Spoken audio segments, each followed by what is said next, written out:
నేను తెలంగాణ పోలీసులకు కూడా చాలా సవివరంగా అప్పీల్ చేస్తా ఉన్నా.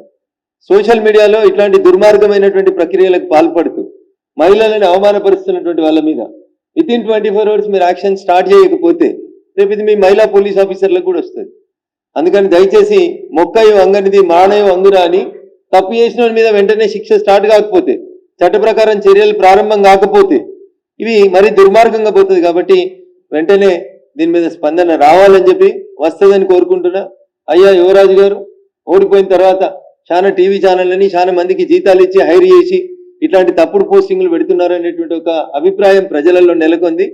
కాబట్టి మీరు పెడుతున్నటువంటి తప్పుడు వార్తలు, తప్పుడు పోస్టింగ్లు ఇట్లాంటివన్నీ మానుకోక ఇట్లాంటి వెకిలి చేష్టలు చేస్తే ఇతర పార్టీల నాయకుల్ని, ముఖ్యంగా మహిళా నాయకుల్ని కించపరచాలనేటువంటి ప్రయత్నం చేస్తే ఖచ్చితంగా దానికి మూల్యం చెల్లించాల్సి వస్తుంది. కాబట్టి ఇట్లాంటి వెకిలి చేష్టలు చేస్తున్నటువంటి మీ సోషల్ మీడియాని వెంటనే మీరు కంట్రోల్ చేయాలని చెప్పి ఈ సందర్భంగా కేటీఆర్ గారికి చెప్తూ, హరీష్ రావు గారికి నా సూచన, మీరు వెంటనే వెళ్ళి మీ బొమ్మ వాడుకుంటున్న వాళ్ళందరి మీద కేసు పెట్టండి.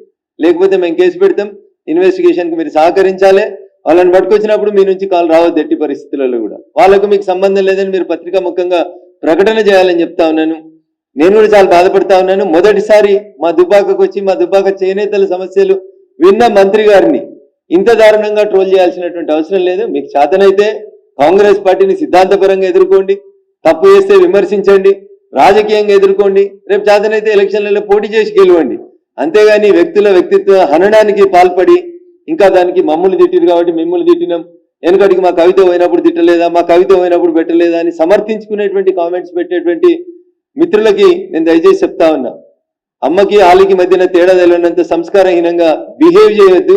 అది ఏ మీడియా అయినా ఎవరైనా కానీ అట్లా బిహేవ్ చేస్తే మంచి పద్ధతి కాదని తెలియజేస్తూ, జరిగినటువంటి సంఘటన పట్ల నేను ఒక అక్కగా, మా జిల్లా ఇన్ఛార్జి మంత్రిగా, మా చేనేతల కార్మికుల సమస్యలకి ఒక పరిష్కారం ఇస్తుంది అనేటువంటి ఒక పెద్ద మనసుతోటి అక్కని నోరార పిలిచి అక్కకి నేతన్నల సమస్యను వినియోగించడానికి చేసినటువంటి ఒక చిన్న పనిని ఇంత భూతద్దంలో పెట్టి ఒక మహిళా మంత్రిని, ఒక బీసీ మంత్రిని ఇంత దారుణంగా అవమానించడం అనేది బీఆర్ఎస్ పార్టీకి తగదు.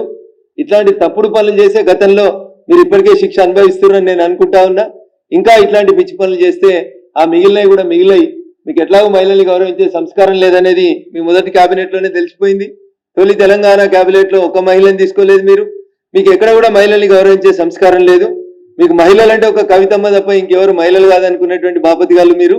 ఇప్పటికైనా మారుండ్రి. ప్రతిపక్షాలకు వచ్చినాకనైనా భగవంతుడు మీకు మంచి బుద్ధి ప్రసాదించాలని, సాటి మహిళల్లో ఓ తల్లిని ఓ చెల్లెని చూసే సంస్కారాన్ని ఆ భగవంతుడు మీకు ప్రసాదించాలి, మీ నాయకులకు ప్రసాదించాలని చెప్పి ఈ సందర్భంగా తెలియజేస్తూ, మరొకసారి నా వల్ల కలిగినటువంటి అసౌకర్యానికి మా జిల్లా ఇన్ఛార్జ్ మంత్రి గౌరవనీయురాలు శ్రీమతి కొండా సురేఖ గారు కలిగినటువంటి అసౌకర్యం పట్ల విచారాన్ని వ్యక్తం చేస్తూ, అక్క భవిష్యత్తులో ఇట్లాంటి పొరపాటు చేసేటువంటి వెధవలు ఎంతటి వాళ్ళైనా అటు పార్టీ పరంగా ఇటు చట్ట ప్రకారంగా మీకు అండగా నిలబడతాం. తప్పు చేసినటువంటి వాళ్ళని జైలుకు పంపించేంత దాకా మీ తమ్ముడిగా మీకు అండగా ఉంటానని చెప్పి ఈ సందర్భంగా తెలియజేస్తా ఉన్నాను.